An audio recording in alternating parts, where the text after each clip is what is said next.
All right, go ahead, Stefan. All right. So first of all, thanks a lot, Vitaly, for inviting me to this journal club. Today, I am going to present this paper on toy models of superposition, which was written by some people at Harvard and this startup called Anthropic. So to me, this is a very fun and kind of cute paper where like a number of very simple models are studied, but they got some interesting results and are able to draw some conclusions. So, so for starters, the goal of this paper is to study feature representations at hidden layers of neural networks. And what they call superposition is this phenomenon of representing more features than the dimensionality of this space should allow. And just to be clear, for starters, when they're talking about features, they're talking about continuous features. So if we were talking about discrete features, then it would make sense that, one real number, one hidden neuron could represent a lot of integers. However, because they're talking about continuous features, this is a pretty interesting phenomenon. Mm-hmm. And okay, so just as a little teaser here of what is to follow.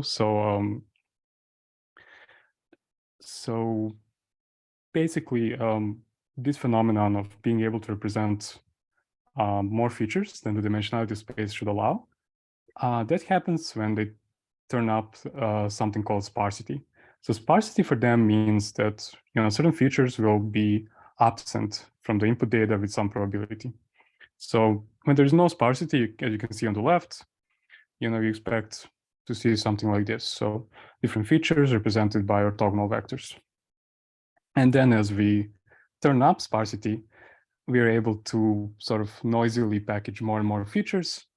And as you can see here, with 4 features, vectors representing them are lying in the corners of a square with 5 features as a pentagon. And that's going to be a theme in this paper. So features are going to be packaged as corners of some polyhedra, a regular polyhedra usually. So just to clarify, but the same could have happened even with 1D, right? So if you just want to make use of the continuity still, right? Because you could have had those 5 features on the line, like 5 different clouds. So you are making use of the continuity here, even if your features still have some intrinsic internal continuity. Yeah, I mean, that is true. I would just say that, in general, what models will do will be sort of like package representations of features as corners of some polyhedra. So in 1D, there isn't that much interesting stuff we can do. I mean, we can have like antipodal points, I think, but other than that, it's. I mean, even here, right? So those 5 features, they lie on a circle, and circle is a one-dimensional object. So you still parameterize it by angle. So really, it isn't. So it isn't completely. Well, I mean, it is about continuity. I guess that's still. Yeah, so that's a good point. And just like to make one comment regarding that. So they claim that at least empirically, features tend to be represented linearly. So they tend to be represented by vectors in this activation space. So yeah, well, it's true that, in this case, we have 5 features on a circle. I guess another way to think about that is like, we have 5 different directions. Angles, right? 5 different angles. Different angles, yeah. All right, so yes, this was just a little teaser. And then, so to introduce just some basic concept, like what do they mean by features? So this is actually not a super well-defined concept on a technical level, right? So they give like sort of 3 different like conceptual ways one can think about this, but neither of them, except the first one maybe, is very well-defined mathematically. So first, it is true that features are going to be functions of inputs, right? So that's almost obvious. So one could say that we can consider arbitrary functions of inputs to be features, but that doesn't really like go along with what they consider and what people would usually consider features to mean. So usually people would consider features to mean, important properties of inputs that are relevant for a particular task. So this second interpretation could be like, we can say that features are interpretable properties. So if, if a human analyzes what the model is doing, then they may notice that, I don't know, if it's a computer vision model, then maybe like some of the neurons are trying to capture like certain like curves, like curve detectors. And then maybe if you're trying to classify, I don't know, Lord of the Rings characters, then maybe like one of the features will be like, oh, pointy ear, like that's an elf. And then like another feature could be like height, it could be a dwarf or something like that. So still functions, but certain kinds of functions, right? Certain kinds of functions, right. So it's not arbitrary, but just something that you use. Yeah, so we definitely need something more restrictive. And they say that this second definition of what a human can interpret, that's actually too restrictive, because it's possible that the model will discover something really complicated that will be hard to interpret as a human. Okay, so they really like this third definition.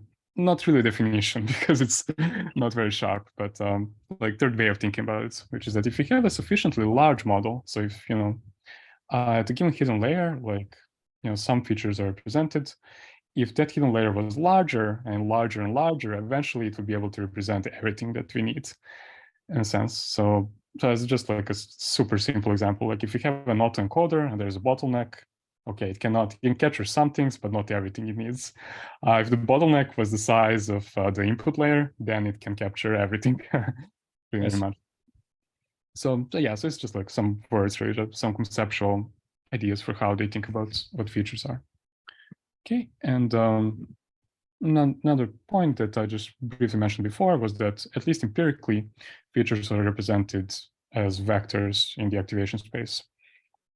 So this didn't have to be true. I mean, they could have been represented by curves or circles or something else, but this seems to be true, at least empirically, for neural networks. And there's sort of two possibilities here. So the relevant basis here could align with the canonical default basis of this space, which is sort of the case on the right, where we have, we could say that's in a computer science language, that like a certain neuron 1 is capturing some feature and neuron 2 is capturing some other feature. Or there's a possibility that on the left is just some different basis that's not really aligned. So on the right, this is something that seems to happen in convolutional neural nets a lot. Sorry, on the right. On the left, like a classic example for this would be something from word embeddings, like this idea that there is a gender direction in word embedding space. So king minus queen equals man minus woman, but this direction doesn't have to be aligned with one of the neurons. So sorry, Stefan, did you say that they're represented by vectors and not by other things? And then you said points, but isn't like vectors are points? Yeah, they're presented by vectors. My point here was just that the basis could be aligned with the canonical basis for this space of activation. So in that case, computer scientists might say like, oh, each neuron each neuron is like a coordinate, basically, in this space, represents something interpretable. But okay, but there are no alternative to vectors. I mean, vectors are just vectors. It's now the question is, or just points in some space. Yeah. Or they can be curved space where you would represent it as point in a curved space, but that's not. Yeah. Point was right. Okay. Yeah. So, okay, so just start talking about their toy models. Mm-hmm. So the first one of their toy models is pretty simple. So so they create some synthetic input data, and it works in the following way. So there are going to be two parameters that they can control. They're pretty important here. So the first one is called sparsity, and the second one is called importance. So what does sparsity mean? So each component of this input vector can be 0 with some probability Si, and this is what they call sparsity. So probability that this is 0. With probability 1 minus S, they uniformly distribute this input between 0 and 1. Okay, and in practice, they focus on the case where all features have the same sparsity. And importance is just going to be related to how this enters the loss function, which we can see on the next slide. So, and this is like their first simplest toy model. So, so it's really, really simple. It's a simple modification of the linear model on the left. So it's an autoencoder, but like I would say not even an autoencoder because it's still linear except for this ReLU activation at the very end. So we start with some input x, which is n-dimensional, then we project it down to m dimensions by multiplying it with this weight matrix W, and then we apply W transpose to get it back. So this linear model on the left, it's well known that this will just perform principal component analysis, PCA. This model on the right, it's super similar because there is actually no activation between the two layers. However, like they will still get some interesting behavior out of this just one ReLU activation at the end.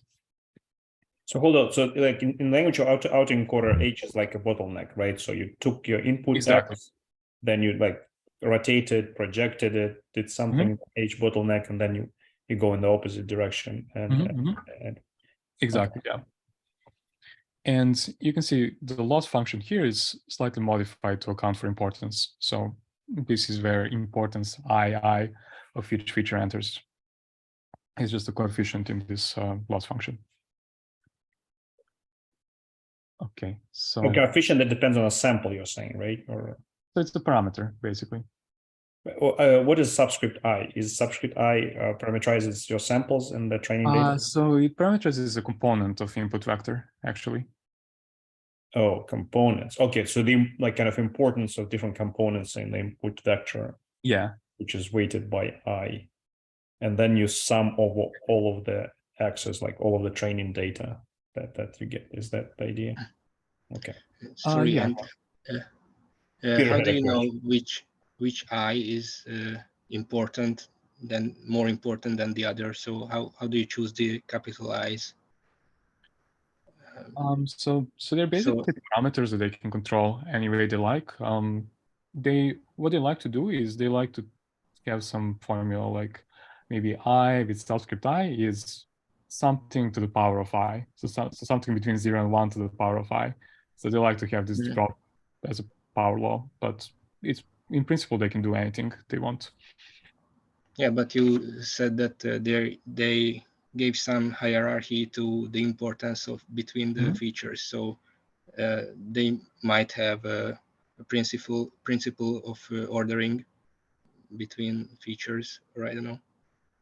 Yeah, so as I understand it, basically what creates the hierarchy is just this parameter I. So other than that, like each feature is distributed. It's arbitrary, or so they choose it like from how?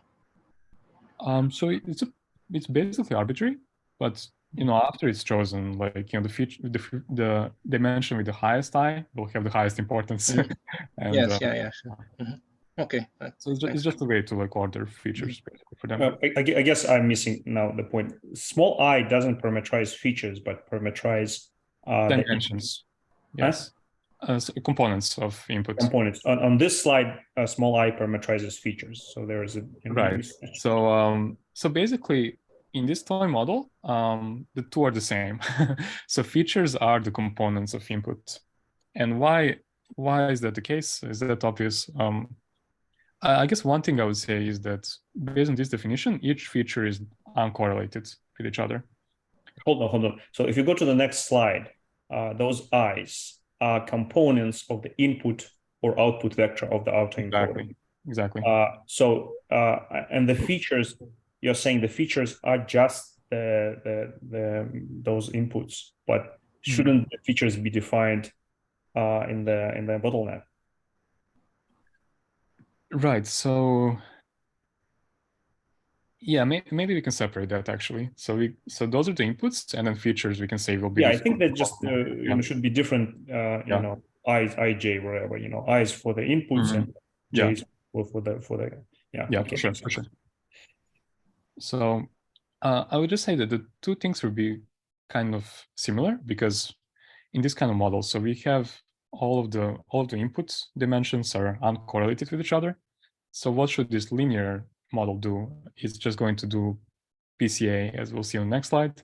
But PCA, principal components, because everything is uncorrelated, are just the input dimensions, the most important input dimensions. So yeah, maybe it's better to go. Also, and back to the Peter's question, so that I just completely understand. So, and then this loss function is just external to the whole problem. Given the loss function, now you're gonna search for features and see which ones are important, right? So loss function is somebody else specified. Yeah. For your long test said, like, maybe yeah, okay, makes sense. Yep. Okay, so now let's start with some cool, well, I don't know, cool is subjective, but some visualizations. So yeah, first thing to note here, okay, so we're multiplying x with w. And what we are interested in, this x, the input vector, are basically, canonical basis elements, selecting vectors like 1, 0, 0, 0, 1, 0, 0, 0, 1, so on. So once we multiply that by w, those will map onto columns of w. So basically what they consider to be features in the hidden layer are columns of w, of matrix w. And this is like, so on the top, we can just see W transpose times W. So this is just, inner products of columns in W. And this is a way to represent what the hidden layer is representing. So the linear model just, you can see here, just picks the 5 most important dimensions, and the inputs are represented here. Well, where important is defined by the corresponding eigenvalues, right, of W's. Yeah, well, so for them, important is defined by this parameter I. No. I defines the loss function. Yeah. Then given the loss function, there is still this W. And W projects you to some hidden layer, to the bottleneck. And within this bottleneck, some directions are important, some not important, I guess. And to figure out which directions are important, you take in W transpose W, which has dimensionality. It does have dimensionality of the bottleneck or of the. It should be dimensionality of input, I think. W transpose W. Okay, fine, but then you pick the 5 most important ones. 5 most important, largest. What do you mean by most important, right? So is it like largest eigenvalues? So I would say, like, just looking at this loss function, so we can, just looking at it, we can get a sense of what is going to be important. So it's an autoencoder. So what it wants is to just sort of represent and get back the input, right? But again, I think there is this mismatch with 2 things, important inputs or important the bottleneck. There are 2 spaces. There is a space of the inputs, outputs, and there is a space of a bottleneck. Space of bottleneck is smaller, and the other one is larger. And the features live in the bottleneck space, in the smaller space. Yeah. When those eyes here live in the other space, in the space of the inputs, outputs. Right. I mean, I guess, this is all a little bit like not well defined, what they can call features. But I think once you look at this loss function, you can say, like, okay, what are important features where, well, we want to memorize inputs, right? So we would expect. No. I'm sorry, but I think loss function just tells you what you think is important to memorize, right? So here, like xi minus xi prime, it says like certain. I really want this autoencoder be such that certain pixels are really well remembered, and other pixels are not well remembered. And then there is still this feature space, which is a bottleneck, which is smaller, and I guess that has to. Yeah, but I think Mhm. I think the following thing. So if you look at this weight matrix W, I mean, there's all sorts of things we could be looking at there. I think they basically choose to look at columns of W as important. And that's where like W transpose W comes in. It's inner products of columns of W. So Okay, but columns of W, is this the one? Are they? Is their input vector a column vector? So I would say their input vector is a column vector, yes, and we're multiplying it by W on the left. But what they consider important in this column vector are just things like 1, 0, 0, 0. Okay, so what does that map onto? It after we multiply it by W, that becomes the first column of W, I believe, and similarly for others. So maybe I'm wrong, but I think it's my interpretation that I mean, what are features depends on what is the task to them. And the task here is to memorize components of X. And how are components of X represented in this hidden layer? By columns of W. So that's... So essentially they already trained the model, and now they have weights of W, and they analyze the W matrix, and they find these singular, I mean, yeah, this piece, using this PCA, they find the first few eigenvalues of this WTW, and they make a core association. They associate to the more important features, I guess, or something like that.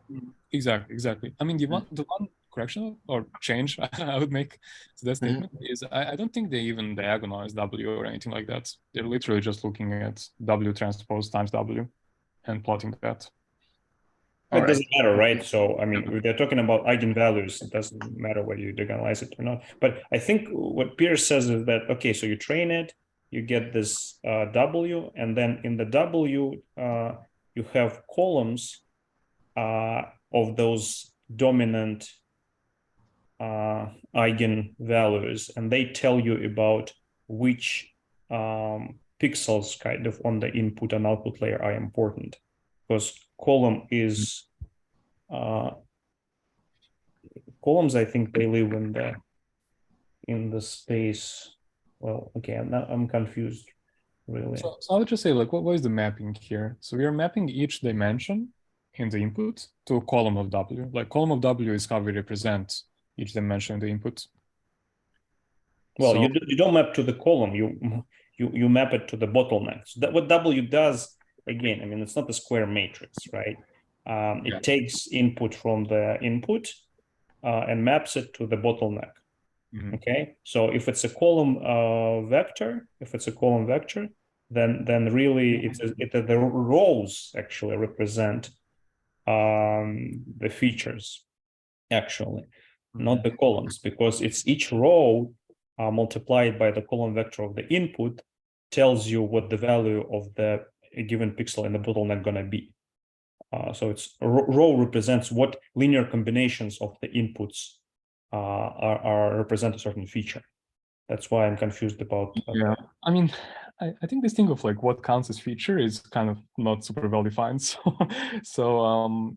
well, it has to be, like you said, in a low dimensional space. So it has to be. Then it has to be bottleneck. Then it has to be a bottleneck somehow.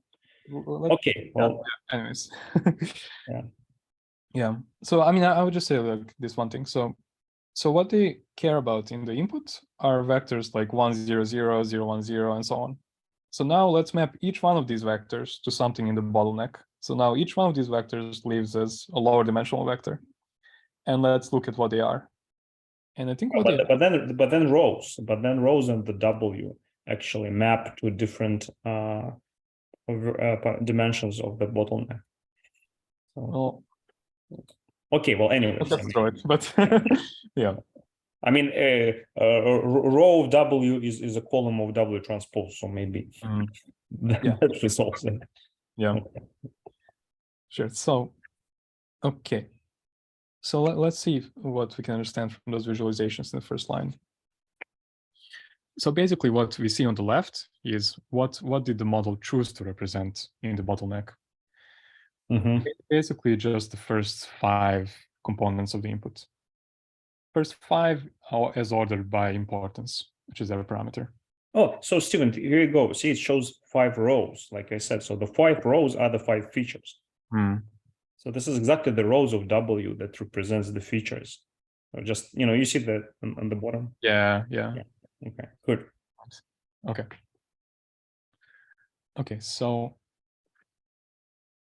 that's the linear model, and now we look at their output model. Well, we look at their slightly nonlinear model, which has the ReLU activation at the end. Okay, so what's happening here? When sparsity is 0, that's the first image. It's exactly the same as linear model. Well, okay, almost exactly the same, because there's some difference with biases. You can see.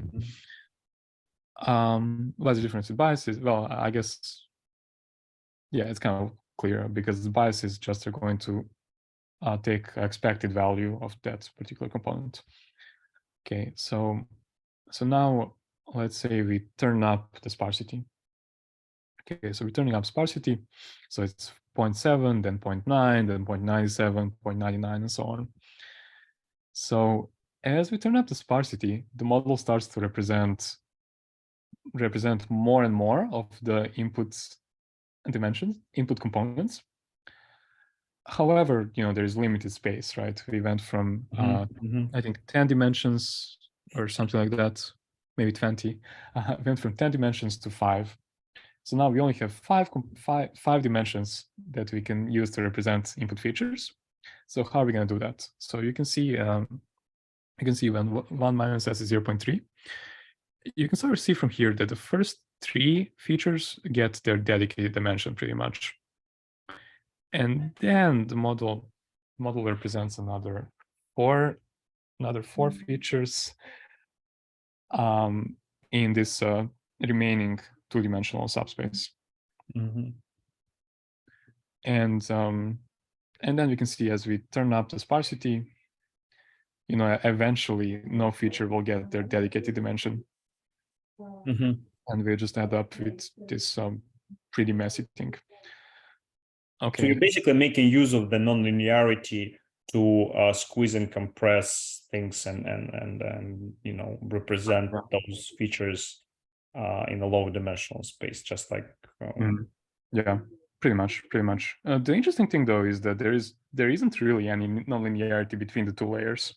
So the only ReLU is nonlinear, so it is. You can think about ReLU as nonlinear, so this is exactly what it does, right? It just it's weird nonlinear function where like one half with linear, the other one is just 0. But this is exactly what it does. It's like squeezes and shrinks in certain directions. So yeah, I would say though that ReLU is applied only at the very end. So between the 2 layers, there is no nonlinearity actually. So no, it is applied in the very end, but still appears in this, in the lost function where so I still think this is the reason why. For sure. Anyways, the transformation matrix from input to output now has this cannot just be represented by a single matrix, but now has this nonlinear component to it. And that is kind of squeezes and stretches W times W transpose, this overall matrix. So when you train it during the backpropagation, you have to take it into consider. So exactly. So there's like F prime that to linear order that makes importance, but the whole thing becomes important, and then this is really so it's no longer So how does that work? Okay, so I have to think more about this. Go ahead. Sorry. All right. Yeah. So like let's just look at some simple equations that sort of tell us what is going on. So so here they sort of like use the work from one of the previous papers on the dynamics of linear neural networks. So in this paper, they just studied deep neural networks which are still completely linear. So there are no nonlinear activations in between. And those, in that paper, those deep linear networks still have some interesting dynamics. So this is not a deep network. It's pretty simple, and they basically use a result from this paper that we can think of like activations in this hidden layer as optimizing some effective potential or loss function. And here the loss function is just it has those two terms. So basically what you can see is that each one of the features wants to be represented. That's kind of what the first term is telling us. They all want to have length of 1. However, they don't like to share space. So that's sort of what the second term is telling us. So Wi is a row of W matrix. This is it? I believe so. Yeah, or the column, but probably wrong. Yeah, it's row, and you're saying that this term tells you that it should be for a 1, which is, yeah, and the other one tells you that they should be orthogonal. Exactly. Okay. Yeah, so of course they cannot be orthogonal. They cannot all be a length 1 and orthogonal because there isn't enough dimensions. So as orthogonal as they can, that's the point. As orthogonal as they can, exactly. And yeah, well, so I would say the other way around. They okay, I'm confused because those rows are vectors. They live in a very high dimensional space. They live in the space of the input and the output, so it's very easy for them to actually be orthogonal. Well, that's when we get back into like rows versus columns. Yeah, well, exactly. Right. So I don't know which, but they are features, and they will necessarily, if input is very large, they will almost surely be orthogonal. Yeah. But maybe there is something else in there. Yeah. Okay. So it's like this. Like we can think of them as yeah. So if our bottleneck is m-dimensional, I think we can think of them as m-dimensional n m-dimensional vectors. So one m-dimensional vector for each input feature, something like that. Well, yes. Okay. Well, then then basically those vectors are not features, but they are actually states of the input output, and you want those states to be as orthogonal to each other as possible within. I mean, I think it is sort of like we can decompose what the neural network is doing into how it is representing those. Okay, so here it is. Yeah. So those WIs, question is how many such vectors and in which dimensions they live. So you can have, if they are rows, then there are a lot of them.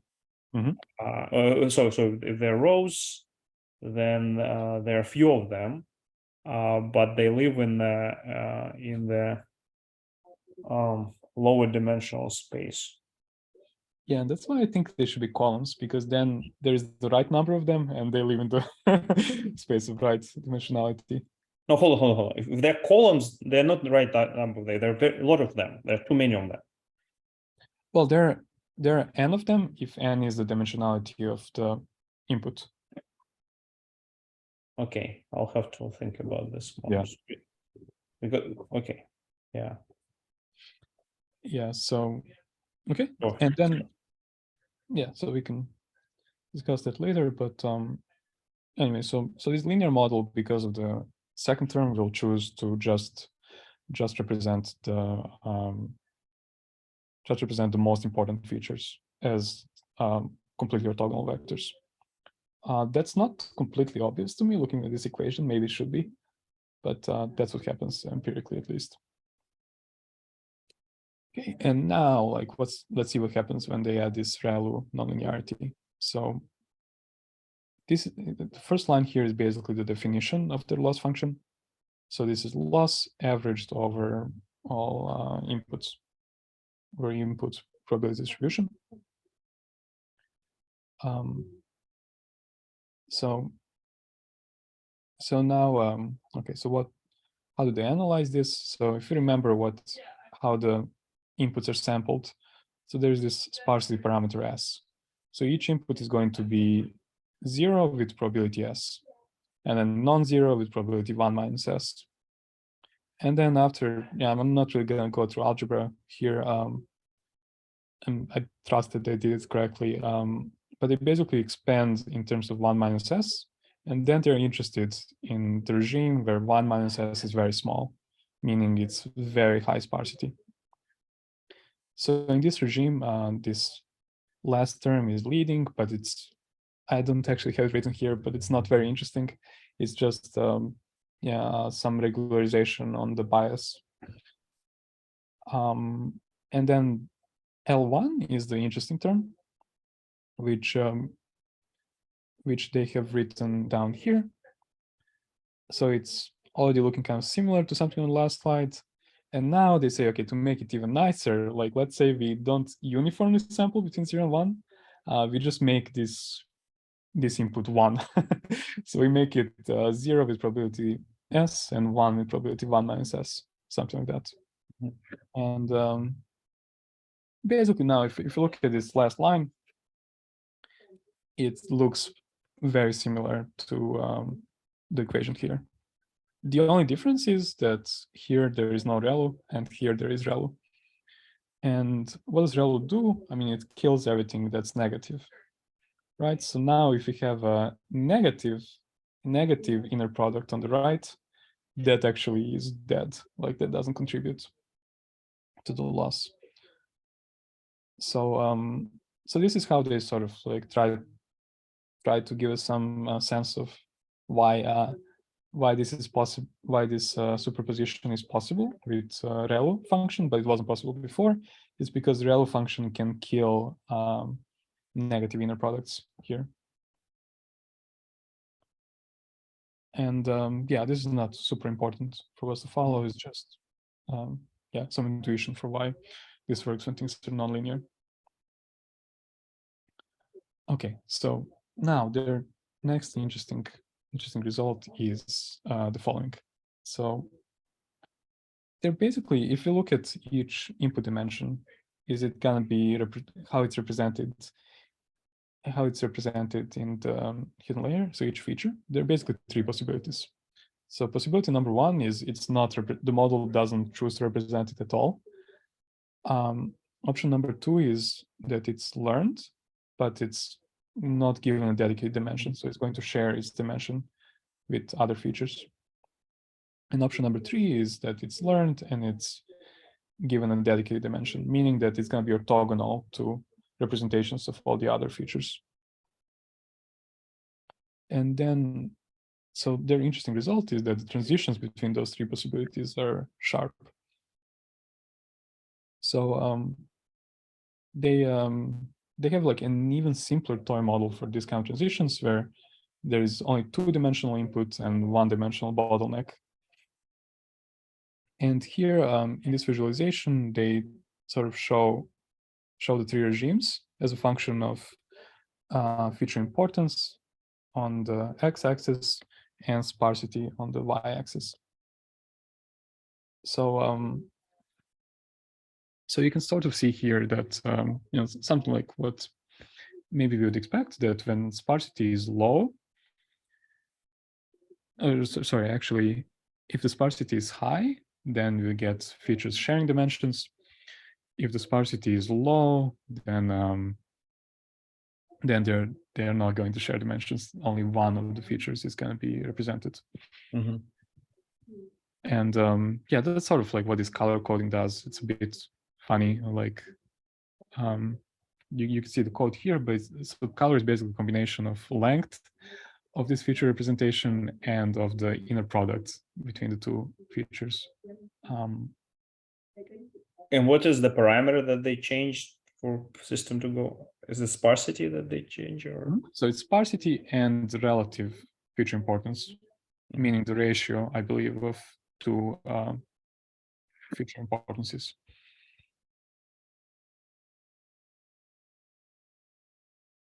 Mm-hmm. Yeah, and also this model is so simple that they can actually solve like optimize the loss function analytically, and they get a theoretical prediction here on the right. Okay, and it's just like the same thing, but for a slightly more complex model with 3 inputs and 2 hidden dimensions.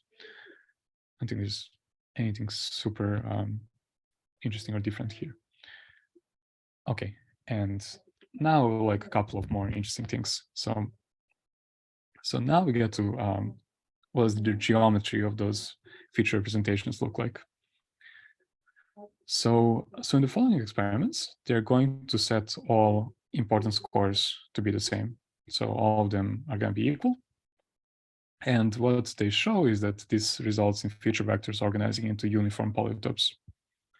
So just like two metrics that they'll be looking at defined here. So the first one is sort of a rough measure of average number of dimensions per feature.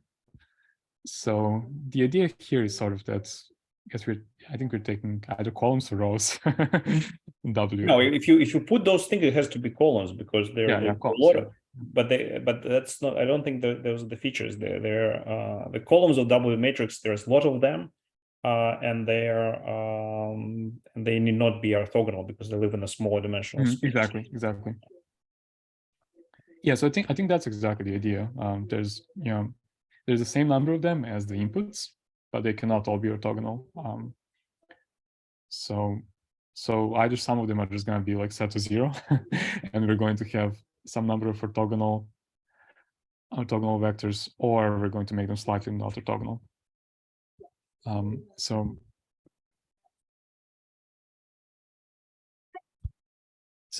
why? But the problem I find a hard time calling them features because what do the columns represent? Columns represent mapping of the very same pixel in the input to the bottleneck. It's So that's what column represents. So the very same thing, the very same dimension is mapped someplace. And so like kind of by making that orthogonal, you're saying like I do want all of the pixels to be present someplace in the bottleneck. Yeah. But those are not features. They're just like demand that the information actually gets through. More information gets through to the bottleneck. Stanislav, you wanted to add something, I think. Yeah, just I was like also thinking about what this column of matrix W can represent, and got some kind of idea. Maybe there's like percentage of contribution of particular input dimension in particular feature. Yeah, so but they want them squared to 1, so they really want each one to be present everywhere, and then at the same time far away from each other. So it's like the point of this loss that we showed is probably is like each pixels matters, right? Yeah, exactly. From the input, yet the columns do not represent the features. The features are still rows. So, but yeah, I agree. This kind of mapping. So for example, we have this like column vector, and we multiply by a row of the matrix, and so first column of this W will be like percentage. This first input gives to all like all dimensions of the our feature. So like no, it's not like a percentage because W can be negative too. Yeah. No, but like I mean, contribution. So if you take exactly contribution, well, the sum of squares would resemble something like makes sense. Okay, yes. Good. Yeah. So what is this? Like, why is this roughly average number of dimensions per feature? So a norm of each column, then we're taking to be sort of like some measure of how much the feature is represented. So they say that roughly, I mean, if it's not represented, then it's going to be 0. If it's represented, then it's going to be roughly something like 1. So this is telling us like how many features are represented. How many input parameters appear in a given feature? Maybe like this. So really, the dimensionality is very high, and so how many of those are really contributing to a given feature in the bulk? Something like this. But okay. Yeah, something like that. And then yeah, for sure. And then the second measure is they want to roughly see how many dedicated dimensions each feature gets. So so we have Yeah, so basically numerator we need because if the feature is not represented, then it's going to be 0, and then this will end up being 0. If it is represented, then it will be 1, and the denominator will be what matters. And the denominator is just inner product between the unit direction of WI and other feature vectors, other columns. So yeah, it's kind of clear that if it's orthogonal to everything, then well, okay, then this will just be 1 again, I believe, because we're summing not over I not equal to j, but over all j. So there's still going to be the term where it interacts with itself. Well, but then the zeros. Oh yeah, so it's not going to be 0 because there's okay. Yeah, so I think that's all just like measure of like, yeah, just inner product with everything else, a measure of how significant they are. And then we can check some cases, like for example, if we have 2 antipodal vectors, then this will end up being 1/2, 2 antipodal vectors of the same length, and then for a triangle, I think 2/3 or something like that. Anyways, yeah, those are just like the metrics that we'll be plotting. And okay, so now like this is a plot of what happens when they train a model, pretty large model.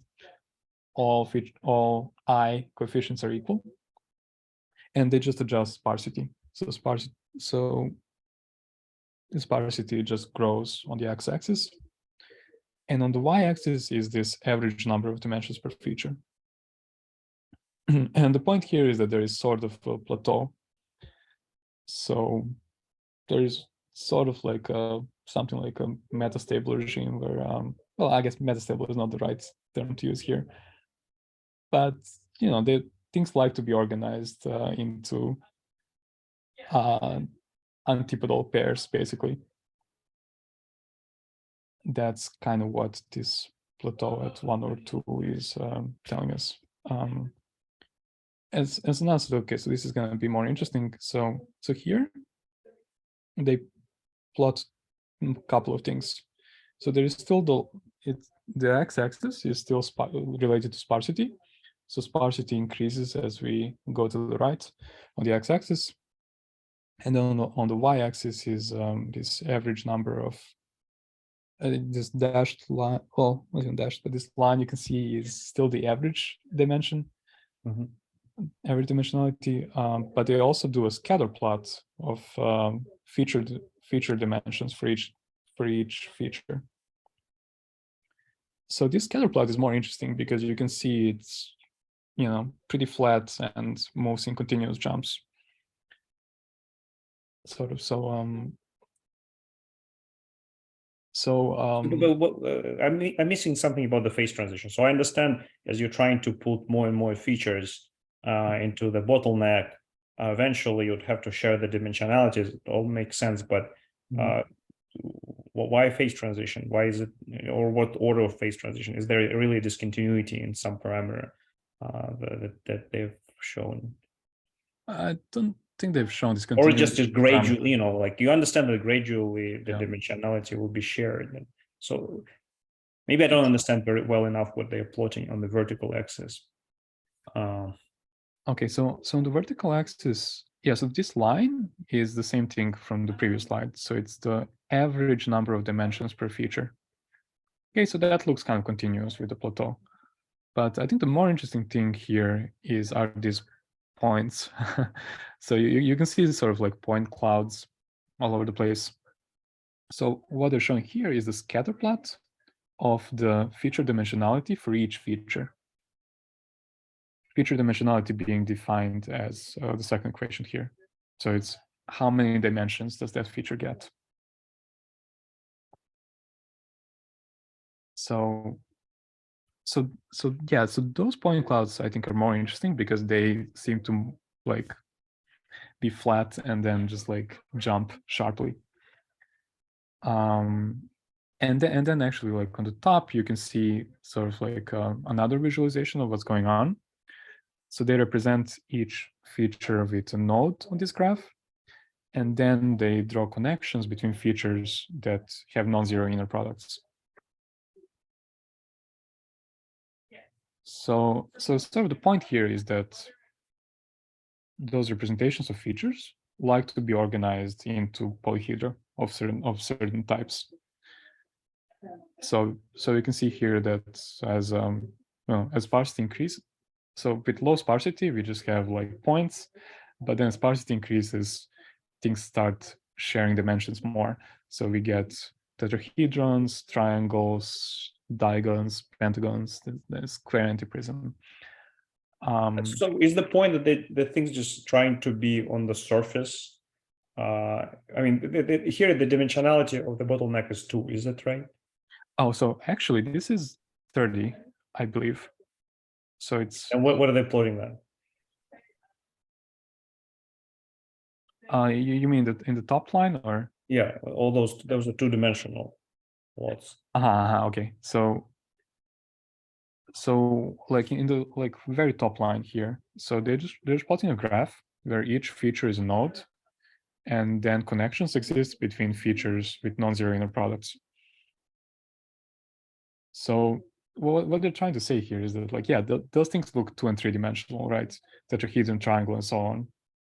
The space of neuron activations has more dimensions.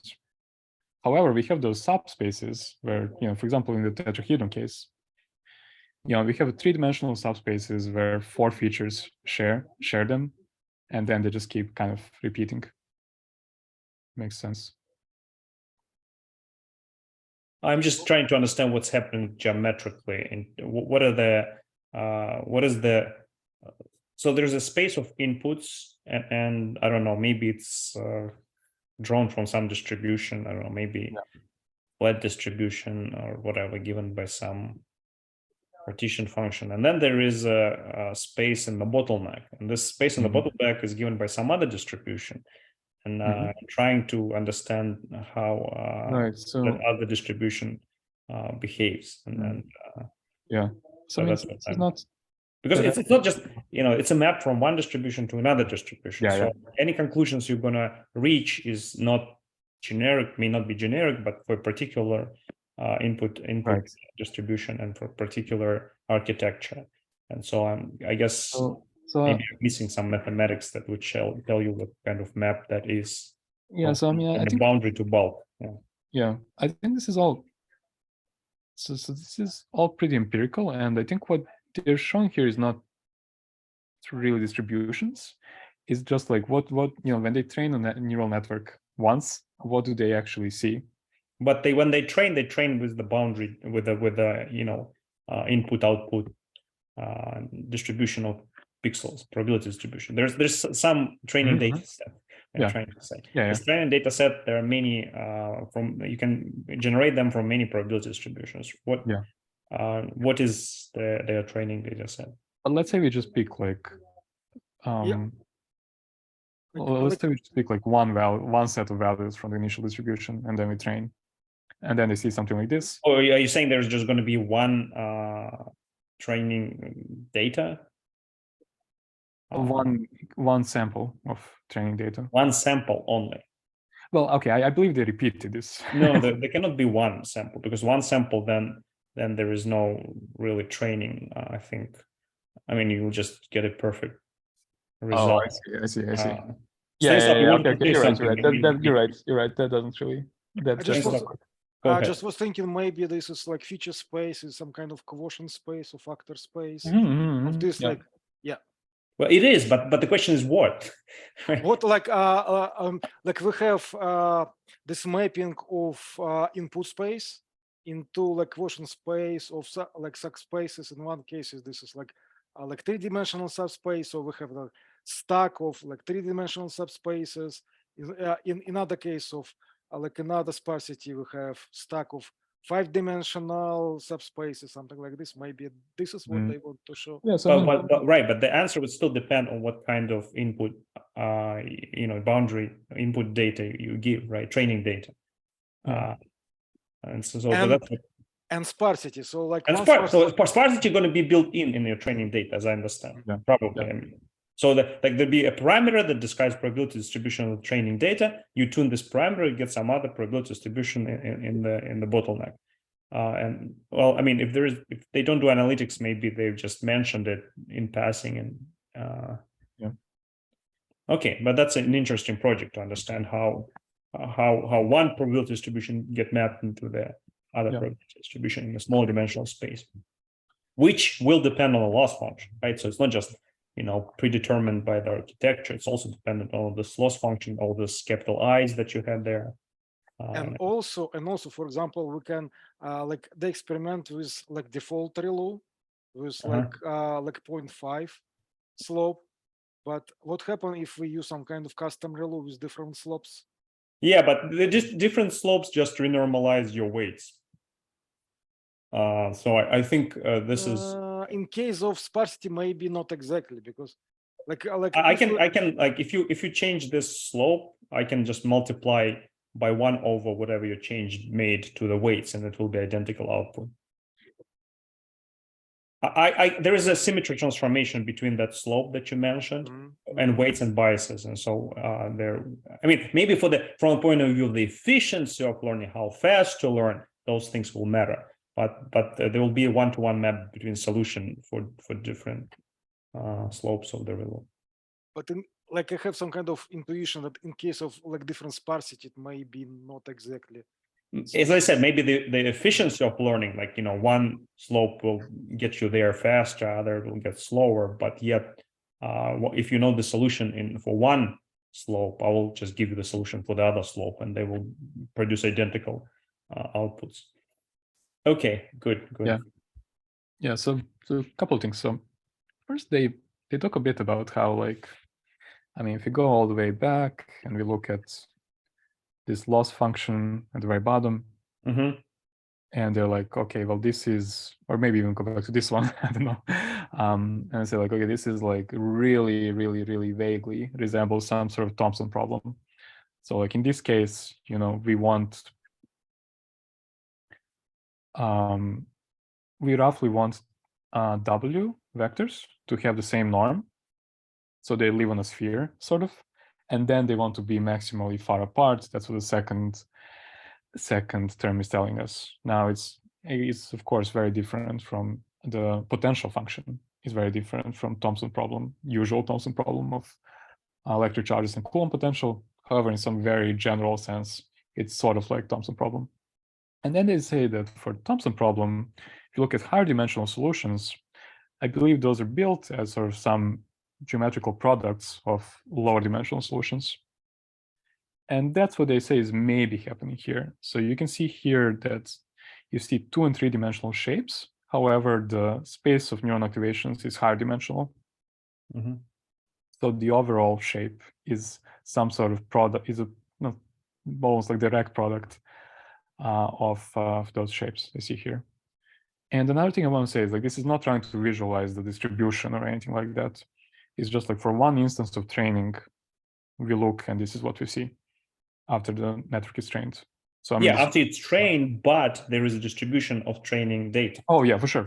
And those points, presumably each of those points represents one point represents one training data. Representation of training data. One point represents one dimension of training data, not one point. One node here on the graph. Yeah, one dimension, right? Like we said, exactly. So 1 pixel of the training data. Yeah, exactly. Okay, so 1 pixel of the training of the boundary. And that's what column vectors are. Exactly. Good. And so then, and by demanding what you demanded here, well, actually, then doesn't make. Why are they clustering then those blue dots? Didn't we ask them to be as far away from each other as they can? Well, I mean, if you just look at that, if you just look at that 3-dimensional subspace, tetrahedron is kind of as far as you can, as far as 4 points can. No, I'm looking at the first one, right, the blue one. So there seems to be 2 effects. They created some clusters. Clusters are far away from each other as they can. I don't think those distances are meaningful at all. So I think we should look at each cluster separately. Okay, but then the solution is, according to loss function, what should be all those points have to be on the sphere, separated from each other as far as they can. This is just what what that condition was. Yep. And it's some very high dimensional sphere.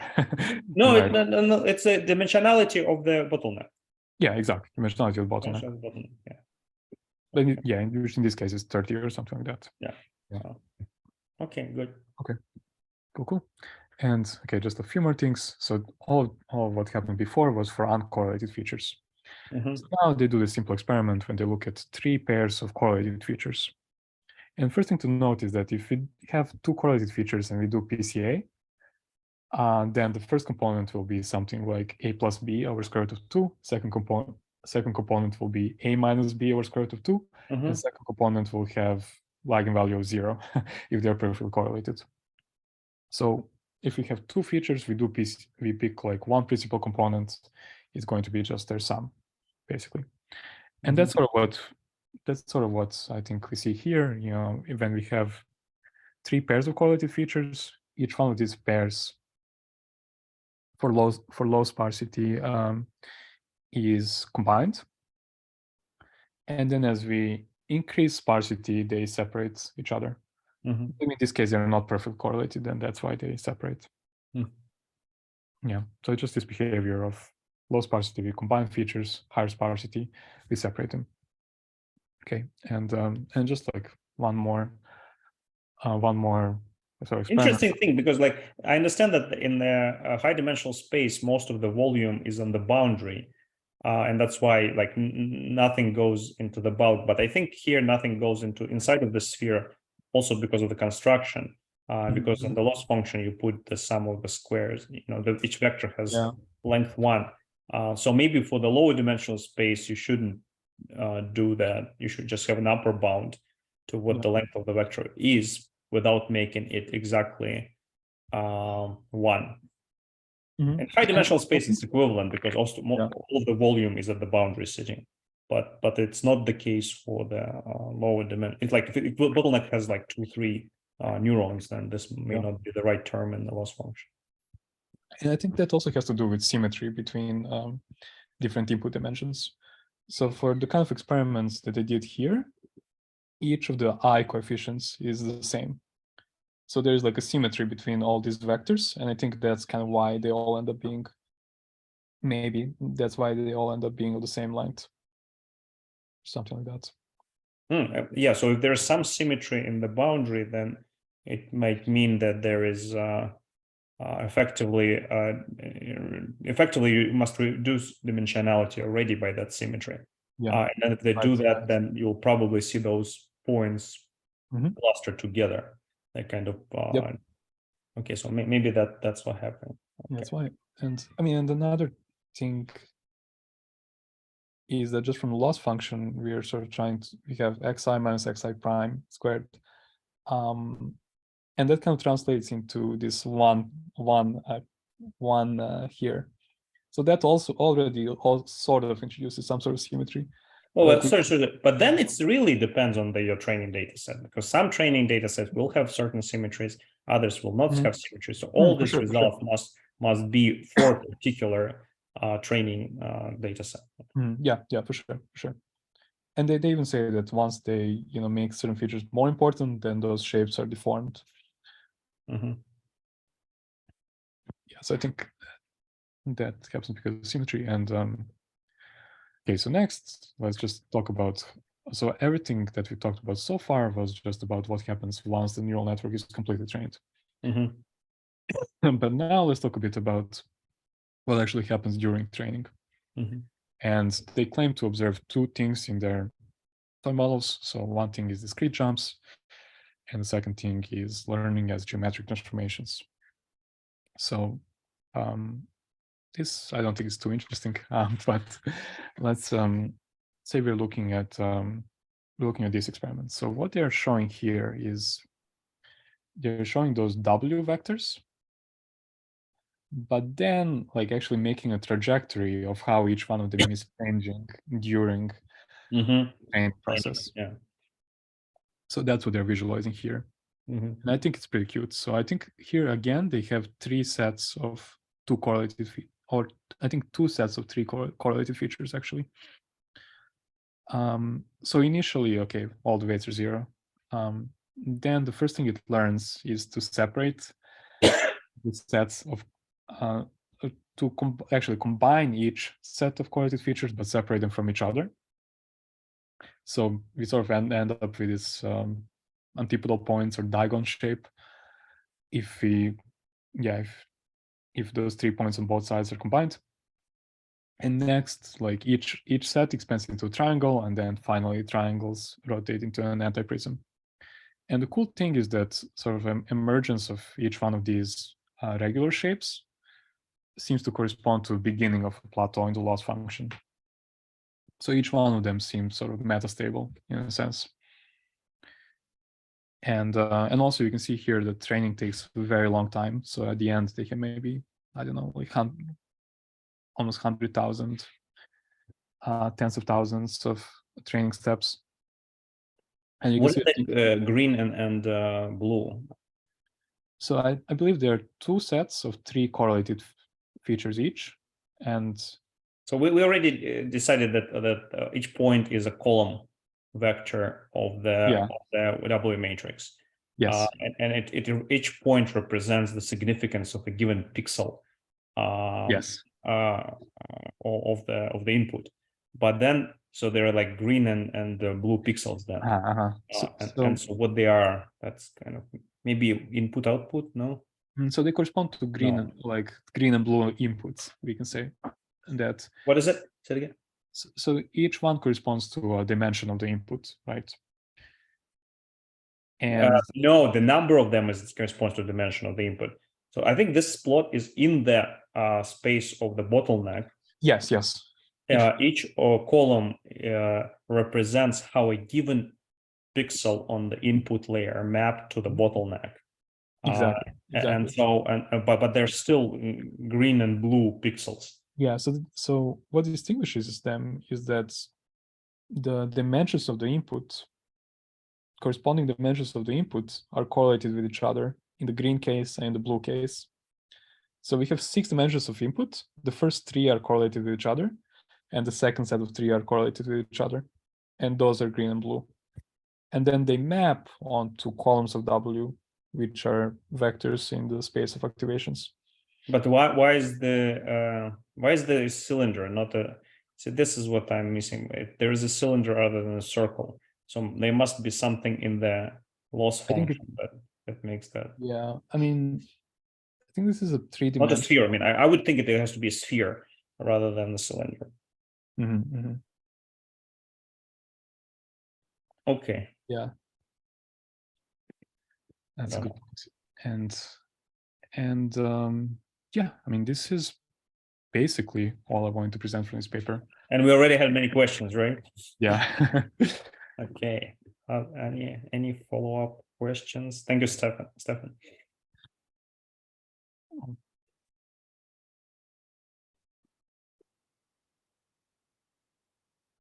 Okay. Well, I guess we asked all possible questions. Yeah. I guess like we discussed all interesting things during. That's what Journal Club is about, right? You don't wait until the end; you just go with it.